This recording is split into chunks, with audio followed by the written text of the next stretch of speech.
ভাইয়া তোমার বাইক করে আমায় কলেজে দিয়ে আসো না। ঠিক আছে বোন, চল। ভাইয়া একটা ল্যাপটপ কিনে দিবা, তাইলে পড়ালেখা করতে অনেক সুবিধা হইতো। ঠিক আছে বোন।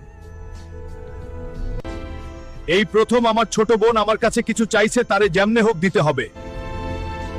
5000 টাকা নেন আর আমাকে একটা ল্যাপটপ দেন। 5000 টাকায় ল্যাপটপের চার্জারও পাবি না। ফকিনীর পোলা, বের হয়ে যা। একদিন এই শোরুমের মালিক হব, মনে রাখিস। যে জমিদারের 3 মাথা আলা দানবকে হারাবে সে পাবে 100 কোটি টাকা।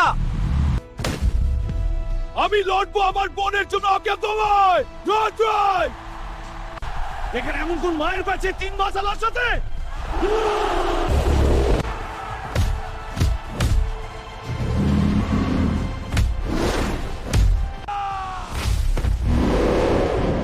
বন্ধুরা তোমরা সবাই বাইক টানতে পারবে।